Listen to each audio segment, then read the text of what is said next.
Commercial cylinder supply ಇಲ್ಲದೆ ಇವತ್ತು ಬಹುತೇಕ ಹೋಟೆಲ್ಗಳು ಬಂದ್ ಆಗಿದೆ. ಕರ್ನಾಟಕ ರಾಜ್ಯದಲ್ಲಿ ಅದರಲ್ಲೂ ಸಿಲಿಕಾನ್ ಸಿಟಿ ಬೆಂಗಳೂರಲ್ಲಿ ಬಹುತೇಕ ಹೋಟೆಲ್ಗಳು ಬಂದ್ ಆಗಿದೆ. ಹಾಗಾಗಿ ಈ ಸಮಸ್ಯೆ ದೊಡ್ಡ ಮಟ್ಟದಲ್ಲಿ ಕಾಡ್ತಾ ಇದೆ, ರಾಷ್ಟ್ರ ಮಟ್ಟದಲ್ಲಿ ಸದ್ದು ಮಾಡ್ತಾ ಇದೆ. ಹಾಗಾಗಿ ಈ ಸಮಸ್ಯೆಯನ್ನು ಬಗೆಹರಿಸುತ್ತಾ ಕೇಂದ್ರ ಸರ್ಕಾರ ಕಮರ್ಷಿಯಲ್ ಗ್ಯಾಸ್ಗೆ ಕೇಂದ್ರ ಆಹಾರ ಇಲಾಖೆ ಆದ್ಯತೆಯನ್ನು ಕೊಡಬೇಕು ಅಂತ ಹೇಳ್ತಾ ಇದೆ. ಹಾಗಾಗಿ ಇವತ್ತಿನಿಂದ 20% ಕಮರ್ಷಿಯಲ್ ಗ್ಯಾಸ್ ಅನ್ನ ಸಪ್ಲೈ ಮಾಡೋದಕ್ಕೆ ಪ್ಲಾನಿಂಗ್ ಅನ್ನು ಮಾಡ್ಕೊಂಡ. ಹಾಗಾಗಿ ಹೋಟೆಲ್ ಉದ್ಯಮ ನಿಧಾನವಾಗಿ ಚೇತರಿಸಿಕೊಳ್ಳುವಂಥ ಸಾಧ್ಯತೆ ಇದೆ ಅಂತ ಹೇಳಲಾಗ್ತದೆ. ನೋಡಿ, ಇವತ್ತಿನವರೆಗೂ ಕೂಡ ಕಮರ್ಷಿಯಲ್ ಸಿಲಿಂಡರ್ಗಳು ಸಪ್ಲೈ ಆಗ್ತಾ ಇಲ್ಲ. ಬಹುತೇಕ ಹೋಟೆಲ್ಗಳು ಬಂದಾಗಿದೆ. ಬೀದಿ ಬದಿ ವ್ಯಾಪಾರಿಗಳು ಕೂಡ ತಮ್ಮ ತಮ್ಮ ಹೋಟೆಲ್ಗಳನ್ನು ಬಂದ್ ಮಾಡಿದ್ದಾರೆ. ಕೆಲವೊಂದು ಪ್ರತಿಷ್ಠಿತ ಹೋಟೆಲ್ಗಳಲ್ಲಿ ಮೆನುವಿನಲ್ಲಿ ಕಡಿತವನ್ನು ಮಾಡುವಂಥ ಕೆಲಸವನ್ನು ಮಾಡಿದ್ದಾರೆ. ಇನ್ನೂ ಒಂದಷ್ಟು ಹೋಟೆಲ್ಗಳಲ್ಲಿ ಕೇವಲ ಇಡ್ಲಿ ಚಟ್ನಿ ಅಷ್ಟೇ ಸಿಗೋದು, ಅನ್ನ ಸಾಂಬಾರು ಮಧ್ಯಾಹ್ನದ ಅಷ್ಟೇ ಸಿಗ್ತಾ ಇರೋದು.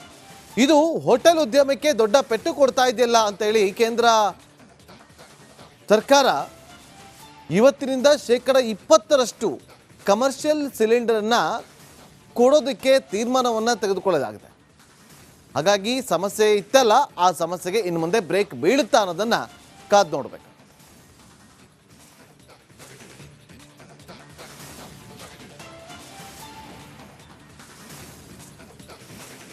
ಮತ್ತಷ್ಟು ಮಾಹಿತಿಯನ್ನು ಕೊಡೋದಕ್ಕೆ ನಮ್ಮ ಮೆಟ್ರೋ ಪ್ರತಿನಿಧಿ ಸತ್ತಾರ್ ನೇರ ಸಂಪರ್ಕದಲ್ಲಿ ಜಾಯ್ನ್ ಆಗಿದ್ದಾರೆ. ಸತ್ತಾರ್, ಕೇವಲ 20% ಕಮರ್ಷಿಯಲ್ ಸಿಲಿಂಡರನ್ನು ಕೊಟ್ಟರೆ ಸಮಸ್ಯೆ ಬಗೆಹರಿಯುತ್ತಾ?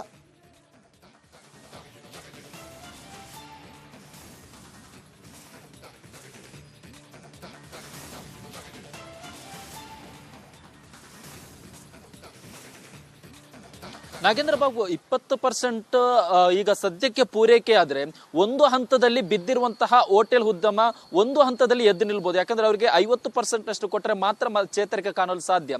ಇವತ್ತು ಇದೇ ವಿಚಾರವಾಗಿ ವಸಂತ ನಗರದಲ್ಲಿರುವಂತಹ, ಅಂದ್ರೆ ನೀವೇ ನೋಡ್ತೀವಿ, ಇದೇ ಕಚೇರಿಯಲ್ಲಿ ಇವತ್ತು ಬೆಳಿಗ್ಗೆ 10:30 ಸುಮಾರಿಗೆ ಒಂದು ಮೀಟಿಂಗ್ ನಡೆಯುತ್ತೆ. ಆ ಒಂದು ಮೀಟಿಂಗ್ ನಲ್ಲಿ ಪ್ರಮುಖವಾಗಿ ಚರ್ಚೆ ಆಗುವುದು. ಈಗ ಕೇಂದ್ರ ಸರ್ಕಾರದ ಸೂಚನೆಯಂತೆ ಒಂದು ಕಡೆಯಲ್ಲಿ 20% ಪೂರೈಕೆ ಮಾಡಲು ಮುಂದಾಗಿದ್ರು ಕೂಡ ಅದನ್ನು ಯಾವ ರೀತಿಯಲ್ಲಿ ಕಾರ್ಯರೂಪಕ್ಕೆ ತರಬೇಕು, ಮೊದಲ ಹಂತವಾಗಿ ಯಾರಿಗೆ ಎಷ್ಟು ಪ್ರಿಯಾರಿಟಿ ಕೊಡಬೇಕು. ಈಗಾಗಲೇ ಆಸ್ಪತ್ರೆ, ದೇವಸ್ಥಾನ ಸೇರಿದಂತೆ ಸರ್ಕಾರಿ ಕಚೇರಿಗಳಾಗಿರ್ಬೋದು, ಇಂದಿರಾ ಕ್ಯಾಂಟೀನ್ ಸೇರಿದಂತೆ ಪ್ರಮುಖವಾಗಿ ಇಂತಹ ಹಾಸ್ಪಿಟಲ್ಗೆ ಮೊದಲ ಪ್ರಿಯಾರಿಟಿಯನ್ನು ಕೊಡಬೇಕಾಗುತ್ತೆ. ಆ ಒಂದು 20% ನಲ್ಲಿ ಹಾಸ್ಪಿಟಲ್ಗೆ ಎಷ್ಟು ಕೊಡಬೇಕು, ಇಂದಿರಾ ಕ್ಯಾಂಟೀನ್ಗೆ ಎಷ್ಟು ಕೊಡಬೇಕು, ಸರ್ಕಾರಿ ಕಚೇರಿಗೆ ಎಷ್ಟು ಕೊಡಬೇಕು, ಶಾಲಾ ಕಾಲೇಜಿಗೆ ಎಷ್ಟು ಕೊಡಬೇಕು, ಇವೆಲ್ಲವನ್ನು ಕೂಡ ಇವತ್ತಿನ ಮೀಟಿಂಗ್ ನಲ್ಲಿ ಚರ್ಚೆ ಮಾಡಲಾಗುತ್ತೆ. ಅದರ ನಂತರ ಹೋಟೆಲ್ ಉದ್ಯಮಕ್ಕೆ ಎಷ್ಟು ಪರ್ಸೆಂಟೇಜ್ ಕೊಡಬೇಕು, ಜೊತೆಗೆ ಪ್ರತಿಯೊಂದನ್ನು ಕೂಡ ಹೋಟೆಲ್ ಉದ್ಯಮ ಕೊಡೋದಾದ್ರೆ ಯಾವ ವಲಯ ಕೊಡಬೇಕು, ಉದಾಹರಣೆ ಬೆಂಗಳೂರಿನಲ್ಲಿ ಎಷ್ಟು ಕೊಡಬೇಕು, ರಾಜ್ಯದ ವಿವಿಧ ಭಾಗದಲ್ಲಿ ಯಾವ ರೀತಿಯಲ್ಲಿ ಅದನ್ನು ವಿಂಗಡಣೆ ಮಾಡಬೇಕು, ಪ್ರತಿಯೊಂದನ್ನು ಕೂಡ ಇವತ್ತು ಅಧಿಕಾರಿಗಳು ಚರ್ಚೆ ಮಾಡ್ತಾರೆ. ತದನಂತರದಲ್ಲಿ ಹೋಟೆಲ್ ಅಸೋಸಿಯೇಷನ್ ಆಗಿರ್ಬೋದು, BPC IOC ಅಧಿಕಾರಿಗಳ ಜೊತೆ ಕೂಡ ಎಷ್ಟು ಸ್ಟಾಕ್ ಇದೆ, ಎಷ್ಟು ಪೂರೈಕೆ ಆಗುತ್ತೆ, ಮುಂದಿನ ಹಂತದಲ್ಲಿ ಇದನ್ನು ಯಾವ ರೀತಿಯಲ್ಲಿ ಕಾರ್ಯರೂಪಕ್ಕೆ ತರಬೇಕು, 20% ಯಾವ ರೀತಿಯಲ್ಲಿ ಎಫೆಕ್ಟ್ ಆಗುತ್ತೆ, ಪ್ರತಿಯೊಂದನ್ನು ಕೂಡ ಇವತ್ತು ಚರ್ಚೆ ಮಾಡುವಂತಹ ಸಾಧ್ಯತೆ ಇದೆ. ಸದ್ಯಕ್ಕೆ ಇದೀಗ ಆಹಾರ ಸಚಿವರು ಕೂಡ ಮೀಟಿಂಗ್ಗೆ ಆಗಮಿಸ್ತಾ ಇದ್ದಾರೆ. ಅವ್ರನ್ನು ಕೂಡ ಸಾಧ್ಯ ಆದ್ರೆ ಮಾತ್ರ ಪ್ರಯತ್ನ. ಈಗಷ್ಟೇ ಆಹಾರ ಸಚಿವರು ಕೂಡ ಮೀಟಿಂಗ್ಗೆ ಬರ್ತಿರುವಂತಹ ನೇರ ದೃಶ್ಯವನ್ನು ಕೂಡ ನೀವಿಲ್ಲಿ ನೋಡ್ತಾ ಇರ್ಬೋದು. ಇವತ್ತು ಈ ಒಂದು ಆಹಾರ ಸಚಿವ ಮುನಿಯಪ್ಪನವರ ನೇತೃತ್ವದಲ್ಲಿ ಇವತ್ತು IOC BOC ಮೀಟಿಂಗ್ ಕೂಡ ಕೆಲವೇ ಕ್ಷಣದಲ್ಲಿ ಆರಂಭವಾಗುತ್ತೆ. ಈ ಒಂದು ಮೀಟಿಂಗ್ ನಲ್ಲಿ ಪ್ರಮುಖವಾಗಿ ಇದೆ ಅಂದ್ರೆ 20% ವಿಚಾರವಾಗಿ ಮೊದಲು ಚರ್ಚೆ ಮಾಡ್ತೇವೆ. ಜೊತೆಗೆ ಅಧಿಕಾರಿಗಳ ಜೊತೆ ಕೂಡ ಇದು ಎಷ್ಟು ಮುಖ್ಯವಾಗಿರುತ್ತೆ ಅನ್ನೋ ವಿಚಾರವನ್ನು ಕೂಡ ಇವತ್ತು ಇವರು ಚರ್ಚೆ ಮಾಡಲಿದ್ದಾರೆ. ತದನಂತರದಲ್ಲಿ ಇವತ್ತು 20% ಮುಂದಿನ ಹಂತವಾಗಿ ಇದನ್ನು 20% ಹೆಚ್ಚು ಯಾವಾಗ ಮಾಡಬೇಕು ಅನ್ನೋ ವಿಚಾರ ಕೂಡ ಚರ್ಚೆ ಆಗುತ್ತೆ. ಮುನಿಯಪ್ಪ ಅವ್ರನ್ನು ಕೂಡ ಮಾತಾಡ್ಸ್ಕೊಂಡು ಹೋಗೋಣ. ಸರಿ. ಕಮರ್ಷಿಯಲ್ ಸಿಲಿಂಡರ್ ಸಪ್ಲೈ ಇಲ್ಲದೆ ಇವತ್ತು ಬಹುತೇಕ ಹೋಟೆಲ್ಗಳು ಬಂದ್ ಆಗಿದೆ. ಕರ್ನಾಟಕ ರಾಜ್ಯದಲ್ಲಿ ಅದರಲ್ಲೂ ಸಿಲಿಕಾನ್ ಸಿಟಿ ಬೆಂಗಳೂರಲ್ಲಿ ಬಹುತೇಕ ಹೋಟೆಲ್ಗಳು ಬಂದಾಗಿದೆ. ಹಾಗಾಗಿ ಈ ಸಮಸ್ಯೆ ದೊಡ್ಡ ಮಟ್ಟದಲ್ಲಿ ಕಾಡ್ತಾ ಇದೆ, ರಾಷ್ಟ್ರ ಮಟ್ಟದಲ್ಲಿ ಸದ್ದು ಮಾಡ್ತಾ ಇದೆ. ಹಾಗಾಗಿ ಈ ಸಮಸ್ಯೆಯನ್ನು ಬಗೆಹರಿಸುತ್ತಾ ಕೇಂದ್ರ ಸರ್ಕಾರ ಕಮರ್ಷಿಯಲ್ ಗ್ಯಾಸ್ಗೆ ಕೇಂದ್ರ ಆಹಾರ ಇಲಾಖೆ ಆದ್ಯತೆಯನ್ನು ಕೊಡಬೇಕು ಅಂತ ಹೇಳ್ತಾ ಇದೆ.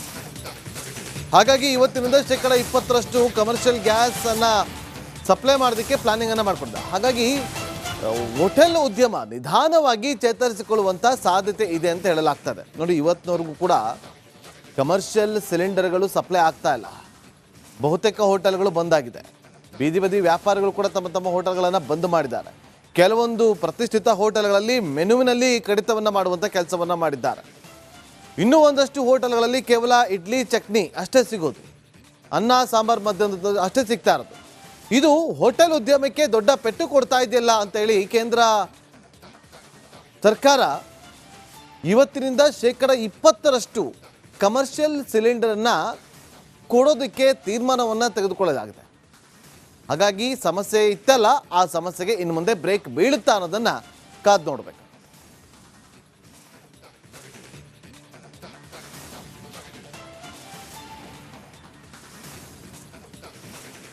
ಮತ್ತಷ್ಟು ಮಾಹಿತಿಯನ್ನು ಕೊಡೋದಕ್ಕೆ ನಮ್ಮ ಮೆಟ್ರೋ ಪ್ರತಿನಿಧಿ ಸತ್ತಾರ್ ನೇರ ಸಂಪರ್ಕದಲ್ಲಿ ಜಾಯ್ನ್ ಆಗಿದ್ದಾರೆ. ಸತ್ತಾರ್, ಕೇವಲ 20% ಕಮರ್ಷಿಯಲ್ ಸಿಲಿಂಡರನ್ನು ಕೊಟ್ಟರೆ ಸಮಸ್ಯೆ ಬಗೆಹರಿಯುತ್ತಾ?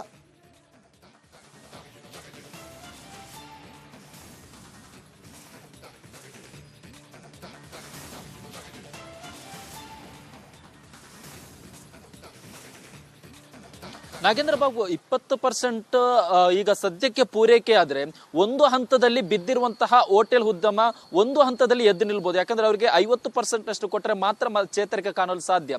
ಇವತ್ತು ಇದೇ ವಿಚಾರವಾಗಿ ವಸಂತ ನಗರದಲ್ಲಿರುವಂತಹ, ಅಂದ್ರೆ ನೀವೇ ನೋಡ್ತೀವಿ, ಇದೇ ಕಚೇರಿಯಲ್ಲಿ ಇವತ್ತು ಬೆಳಿಗ್ಗೆ 10:30 ಸುಮಾರಿಗೆ ಒಂದು ಮೀಟಿಂಗ್ ನಡೆಯುತ್ತೆ. ಆ ಒಂದು ಮೀಟಿಂಗ್ ನಲ್ಲಿ ಪ್ರಮುಖವಾಗಿ ಚರ್ಚೆ ಆಗುವುದು. ಈಗ ಕೇಂದ್ರ ಸರ್ಕಾರದ ಸೂಚನೆಯಂತೆ ಒಂದು ಕಡೆಯಲ್ಲಿ 20% ಪೂರೈಕೆ ಮಾಡಲು ಮುಂದಾಗಿದ್ರು ಕೂಡ ಅದನ್ನು ಯಾವ ರೀತಿಯಲ್ಲಿ ಕಾರ್ಯರೂಪಕ್ಕೆ ತರಬೇಕು, ಮೊದಲ ಹಂತವಾಗಿ ಯಾರಿಗೆ ಎಷ್ಟು ಪ್ರಿಯಾರಿಟಿ ಕೊಡಬೇಕು. ಈಗಾಗಲೇ ಆಸ್ಪತ್ರೆ, ದೇವಸ್ಥಾನ ಸೇರಿದಂತೆ ಸರ್ಕಾರಿ ಕಚೇರಿಗಳಾಗಿರ್ಬೋದು, ಇಂದಿರಾ ಕ್ಯಾಂಟೀನ್ ಸೇರಿದಂತೆ ಪ್ರಮುಖವಾಗಿ ಇಂತಹ ಹಾಸ್ಪಿಟಲ್ಗೆ ಮೊದಲ ಪ್ರಿಯಾರಿಟಿಯನ್ನು ಕೊಡಬೇಕಾಗುತ್ತೆ. ಆ ಒಂದು 20% ನಲ್ಲಿ ಹಾಸ್ಪಿಟಲ್ಗೆ ಎಷ್ಟು ಕೊಡಬೇಕು, ಇಂದಿರಾ ಕ್ಯಾಂಟೀನ್ಗೆ ಎಷ್ಟು ಕೊಡಬೇಕು, ಸರ್ಕಾರಿ ಕಚೇರಿಗೆ ಎಷ್ಟು ಕೊಡಬೇಕು, ಶಾಲಾ ಕಾಲೇಜಿಗೆ ಎಷ್ಟು ಕೊಡಬೇಕು, ಇವೆಲ್ಲವನ್ನು ಕೂಡ ಇವತ್ತಿನ ಮೀಟಿಂಗ್ ನಲ್ಲಿ ಚರ್ಚೆ ಮಾಡಲಾಗುತ್ತೆ. ಅದರ ನಂತರ ಹೋಟೆಲ್ ಉದ್ಯಮಕ್ಕೆ ಎಷ್ಟು ಪರ್ಸೆಂಟೇಜ್ ಕೊಡಬೇಕು, ಜೊತೆಗೆ ಪ್ರತಿಯೊಂದನ್ನು ಕೂಡ ಹೋಟೆಲ್ ಉದ್ಯಮ ಕೊಡೋದಾದ್ರೆ ಯಾವ ವಲಯ ಕೊಡಬೇಕು, ಉದಾಹರಣೆ ಬೆಂಗಳೂರಿನಲ್ಲಿ ಎಷ್ಟು ಕೊಡಬೇಕು, ರಾಜ್ಯದ ವಿವಿಧ ಭಾಗದಲ್ಲಿ ಯಾವ ರೀತಿಯಲ್ಲಿ ಅದನ್ನು ವಿಂಗಡಣೆ ಮಾಡಬೇಕು, ಪ್ರತಿಯೊಂದನ್ನು ಕೂಡ ಇವತ್ತು ಅಧಿಕಾರಿಗಳು ಚರ್ಚೆ ಮಾಡ್ತಾರೆ. ತದನಂತರದಲ್ಲಿ ಹೋಟೆಲ್ ಅಸೋಸಿಯೇಷನ್ ಆಗಿರ್ಬೋದು, BPC IOC ಅಧಿಕಾರಿಗಳ ಜೊತೆ ಕೂಡ ಎಷ್ಟು ಸ್ಟಾಕ್ ಇದೆ, ಎಷ್ಟು ಪೂರೈಕೆ ಆಗುತ್ತೆ, ಮುಂದಿನ ಹಂತದಲ್ಲಿ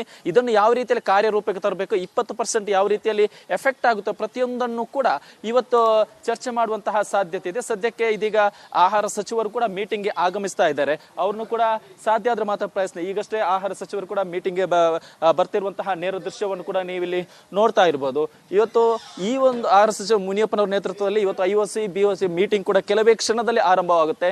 ಈ ಒಂದು ಮೀಟಿಂಗ್ ನಲ್ಲಿ ಪ್ರಮುಖವಾಗಿ ಇದೆ ಅಂದ್ರೆ 20% ವಿಚಾರವಾಗಿ ಮೊದಲು ಚರ್ಚೆ ಮಾಡ್ತೇವೆ. ಜೊತೆಗೆ ಅಧಿಕಾರಿಗಳ ಜೊತೆ ಕೂಡ ಇದು ಎಷ್ಟು ಮುಖ್ಯವಾಗಿರುತ್ತೆ ಅನ್ನೋ ವಿಚಾರವನ್ನು ಕೂಡ ಇವತ್ತು ಇವರು ಚರ್ಚೆ ಮಾಡಲಿದ್ದಾರೆ. ತದನಂತರದಲ್ಲಿ ಇವತ್ತು 20% ಮುಂದಿನ ಹಂತವಾಗಿ ಇದನ್ನು 20% ಹೆಚ್ಚು ಯಾವಾಗ ಮಾಡಬೇಕು ಅನ್ನೋ ವಿಚಾರ ಕೂಡ ಚರ್ಚೆ ಆಗುತ್ತೆ. ಮುನಿಯಪ್ಪ ಅವರನ್ನು ಕೂಡ ಮಾತಾಡ್ಸ್ಕೊಂಡು ಹೋಗೋಣ.